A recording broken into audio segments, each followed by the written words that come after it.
Russia has a problem with its navy. The ships are having a hard time at sea. New reports from NATO show this. NATO officials have been watching Russian ships. They have been watching them in the Mediterranean Sea. The officials say something shocking.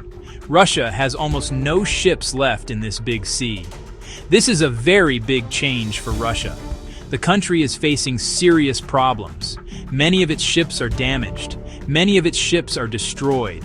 Other ships are busy in other places. Russia cannot keep a big group of ships in the Mediterranean Sea anymore.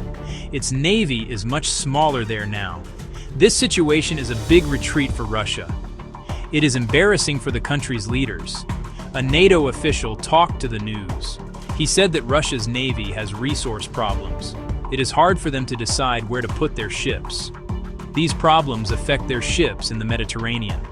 Russia cannot maintain a strong force there. This is a huge shift from the past. For a long time, Russia tried to have many ships in this area. It was important for their power. The Mediterranean Sea is a very important body of water. It is not just the biggest sea in Europe.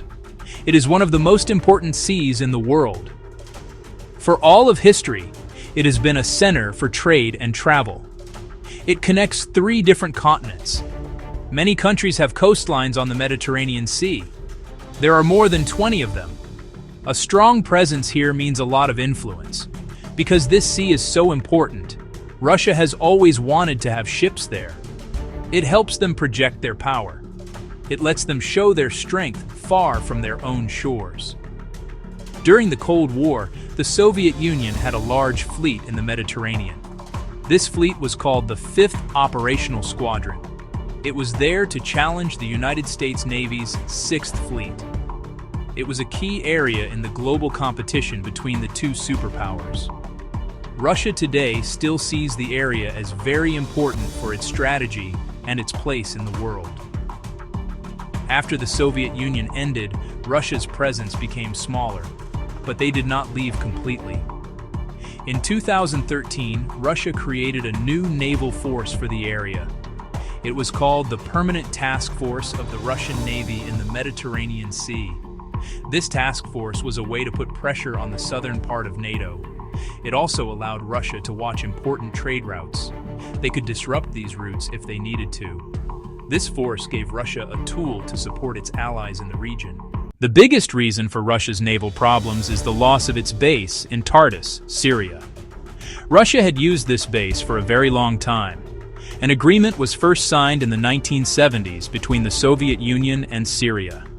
This agreement gave Russia a place to refuel its ships. It gave Russia a place to repair its ships. It was a vital logistics hub. It made it possible for Russia to keep a fleet so far away from its home ports. The base was a key part of Russia's military strategy for decades. It was their only warm water port outside the old Soviet Union. The importance of the Tartus base was very clear during the Syrian civil war. Russia used the port to send weapons. It sent military equipment to Assad's forces. In 2015, Russia and Syria signed a new agreement. This agreement let Russia use the base for 49 more years. Russia then spent a lot of money to make the base better. They built new buildings. They brought in more soldiers. They brought in more equipment. The port became a launch pad for Russian influence in Africa. It was called, well, Russia's window into Africa. But everything changed in late 2024. The Assad government fell. Suddenly, Russia's strong position in Syria disappeared. Without Assad, the new government in Syria did not want the Russians there. They canceled the 49-year lease agreement with Russia. This meant Russia was officially kicked out of the Tartus naval base. Another major problem for Russia's navy is a severe fuel shortage. The war in Ukraine is very expensive. It uses huge amounts of fuel every single day. Ukrainian drones have been attacking Russia's oil refineries. These attacks have damaged many important fuel sites. This has created a fuel crisis in Russia. There is not enough fuel for the army. There is certainly not enough extra fuel for long sea journeys. Sending ships from northern ports all the way to the Mediterranean uses huge amounts of fuel. Russia simply cannot afford to do this very often. The lack of fuel and the loss of its base have crippled Russia's navy in the region. The challenges for Russia's navy are not just about fuel and bases. They are also about the condition of the ships themselves. We saw a clear example of this in late September 2025. A Russian submarine, the Novorossiysk, had a serious problem. Suddenly, it experienced a technical failure. The crew discovered that fuel was leaking into the bottom part of the submarine's hull. They did not have the necessary spare parts on board. They also did not have the right specialists to do the repairs.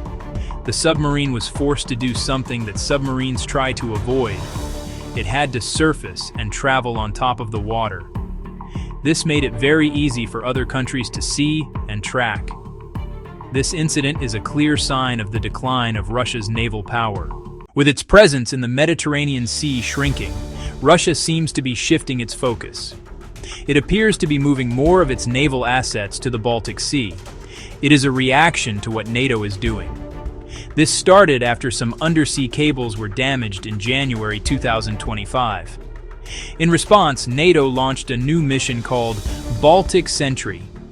NATO's leader, Mark Rutte, said that the alliance will do what it takes to ensure safety and security. This has made NATO's presence in the Baltic Sea much stronger. It also puts a lot of pressure on Russia's Baltic Fleet, which is based there. In response to NATO's buildup, Russia is trying to strengthen its own Baltic Fleet. They also want to protect their own interests and shipping routes. However, Russia's efforts to build up its Baltic Fleet may not be enough. Experts estimate the Baltic Fleet at around 69 vessels, many older and smaller.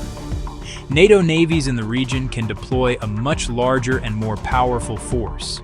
Kaliningrad is exposed and surrounded by NATO countries. In a conflict, isolating the base and the fleet would be straightforward for NATO. There is also the issue of new technology, especially maritime drones. NATO countries have been studying Ukraine's approach and sharing insights. They are developing new ways to use drones and to defend against them. Warships are being fitted with more guns to stop incoming swarms. Allies say they hold a technological advantage over Russia in naval drones. The Russian Navy is in a state of crisis, and its ability to project power has been severely weakened. In the Mediterranean, its once proud task force has almost disappeared. A modern submarine breaking down and limping home showed the new reality. Shifting to the Baltic is a defensive move against a larger, more modern, united NATO. For now, Russia's navy is a shadow of its former self.